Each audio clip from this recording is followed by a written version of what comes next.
one that was coming from the west side. They got stuck in all that traffic. But you see, we're united in this. So one thing I can say, if we say what's good coming out of this, it's the fact that our community is coming together, and we're understanding, and we're using our voices so that we can really create and chart our own narrative. The final thing that we are asking for from the city of Chicago is for Brandon Johnson to fulfill his commitment to fully funding and creating an office of Black Americans. Oh yeah. We also are asking for Brandon Johnson and his hand-picked elected school board, hand-picked school board. He got rid We're of asking for them, and we're asking for our state representatives and our senators to create a standing committee within the Board of Education to close the gaps of Black students. It is vital that our community have access to City Hall, to the state, so that we can be at the table charting our path forward. Because as you heard from the sister from Taylor Park, as you heard from Andre from Woodlawn, as you heard from Tanisha from Roseland, as you heard from Jay from South Shore, as you heard from Frank, as you heard from me, our community, we want to be at the table. We have voices, we have solutions, we know what's best. But one thing we're gonna say is we do not want to be overburdened by migrants being put in our neighborhood. That's right. So there's questions, let's ask questions down. I want to give you a chance just to respond to the mayor's press conference this afternoon. He tried to make the point, and I'm paraphrasing, that what the city is trying to do for the migrants and getting them off the floors of the police station cannot even be compared to the long-standing plight and disinvestment in the Black community. He's trying to say these are two different situations. Are they two different situations, or are they connected? Well, they're actually two different situations, because Black people, right? Well, we've been we're Americans first. First, we've been here for a long time. All right. And we built this country. And if you want to go back 400, 500 years, we were not bought here because we wanted to. Right. And even during all that time, systems have consistently taken away from us, right? They've consistently created barriers for us to prevent us from growing as a community and being independent as we want to be, right? And so that's a little different right there. The other thing is too, is that they welcome, this is a welcoming city. This is something so you knew this was a welcoming city when you took this job. The resources that he's taking away from one community to give to another is unacceptable. There should have already been a plan for them. It is inhumane that these people are laying on the floor. I'm sure they didn't come here for this, you know, and it's really sad seeing this, but what we are saying though is, again, it's sad, we empathize, but our community literally is in its own humanitarian crisis. When you have kids dying every week, CPS children, every weekend, and the way people portray it, like she said, these are not kids that's just hanging out all the time. Some of these kids are kids that's going home. They're straight A students, honor roll students. We had a kid a month ago who was preparing to go to high school. He lives in the Calumet Heights community. He was an honor roll student preparing for his freshman year of high school. Had his book bag packed before school. Was walking home and got robbed and killed. This is all too often in our community. We're in a war. A lot of you all don't understand that Black people we're at war. And then we tell us that we're going to bring in some new people and put them on top of us without addressing our problems. What the hell do you think we're going to do? Sit back and let it happen? No. We're going to turn up in every meeting you're going to have. We're going to disrupt every meeting until we get what we are owed. That's it. So much that from Homeland Security is assessing the situation. In other words, and also that he was going to take a team himself so he can go see firsthand at the border. I think it's all smoke and mirrors. I mean, he should have been on 63rd Street. Exactly. I think that's what he should be taking himself to helping the community here and making sure that he is handling the crisis that's here. I mean, you got people on police state. The police department cannot do their jobs. And we need them to do their jobs because guess what? This city is off the chain. Everybody's experiencing crime. You know what I'm saying? So like, if he's going there to do that, I just feel like that's a distraction. He should have probably been did it, number one. But number two, we need him to take this same effort and energy.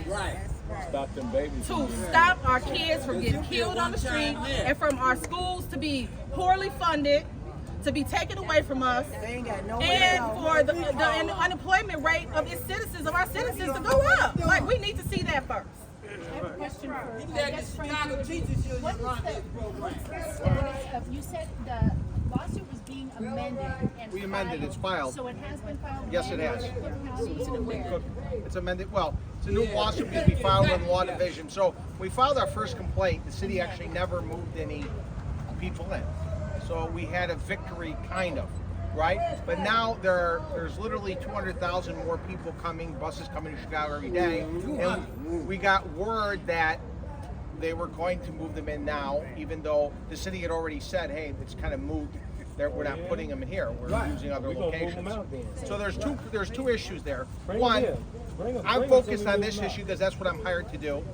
But secondly, for the migrants themselves, they shouldn't be in schools and police stations and parks. They need to be in residential housing. Right. And there's enough vacancies, apartments, hotels, places where they can. Yes, and I can send it to you. Yes, about 2 weeks ago. Hey, County. Also, can you tell us just briefly, like what an amendments is? Well, I think one of the most important amendments is also not asking just for the migrants not to come to the school, but for the school to be reopened and or used for community purposes. There was an oral contract that we think is enforceable to make this building for the community. And that promise, that contract, that commitment needs to be fulfilled. Does it seek to block migrants not just here, but at other schools and other Not at this time. We have been in discussions with other people, and I don't want to use the term blocking migrants because that's not what we're doing. We don't want migrants to come here or any school or floor or tent. They should be in residential housing across the United States. Okay, first of all. These are not homes. This is not zoned. It doesn't have permits. This is not residential housing. Okay? So we're not blocking anybody. They should not be coming here because they should not be coming here. Right. That's it. And the amount of money that has been spent, 80% going to salaries. That doesn't need to happen. You don't need 80% going to salaries. That is to be audited. We should see who's making the money and if there should be any investigation and accountability for these people. So the second part is, yes, this should not be housing because it's not housing. The second part, it should be given to the community. Okay? But then the third part is pro-migrant. And that means they should be given humane conditions, not police floors, not tents in Chicago winter, and not in parks or schools. Because Mayor Brandon Johnson won because of the African community. Paul Vallis got most of the white ethnic vote. He got most of the Hispanic vote. Brandon Johnson won because of the African American community. When crimes happen, he says that, well, this is from a position of anguish, and we need programs. Well, how do you have programs if you shut down programs at parks and schools? You can't shut down a park and then say, I want to bring programs for kids. Right, exactly. Okay, we pay taxes for parks.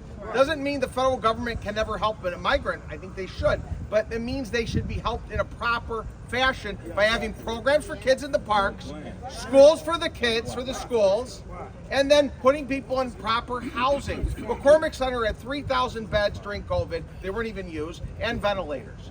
That's a place that possibly could have been used, where there were people that had beds. Check that out. I'm not saying that's the place. I'm just saying that's a possibility. But taking over a park and canceling kids' programs or artistic adult beds is not proper. Let me real quick. I'm sorry, I know we're in questions, but I want to just bring our West Side people because you need to see the unity that we have. This is someone from the last night meeting. She's from that community, and she's a leader in that community. Her and her husband. Well, first of all, I want to thank you for welcoming me out here with you all today. And one of the great things that came out of this is that you'll see a united front between the South Side and the West Side. We are together, united.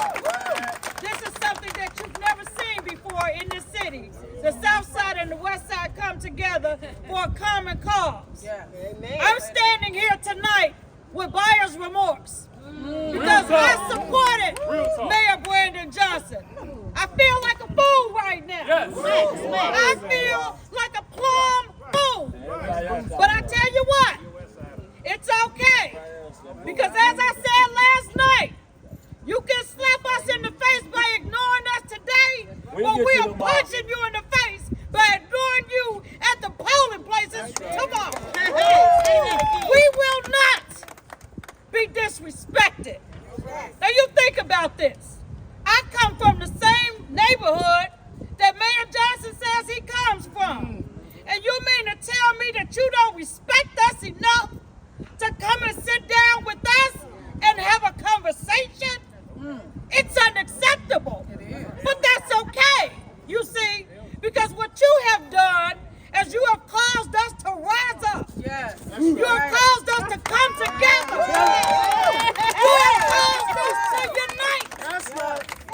You think you have unitability with CTU?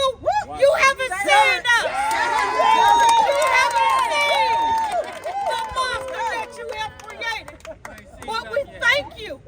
We thank you because for years and years and years, we have been trying to unite our communities. That's right. So we thank you, Brandon Johnson, because you've just done that. Thank you. You may not thank us tomorrow, but I promise you, you're going to remember these people here. Yes! We will not be defeated. We will not be removed. We will not be disrespected.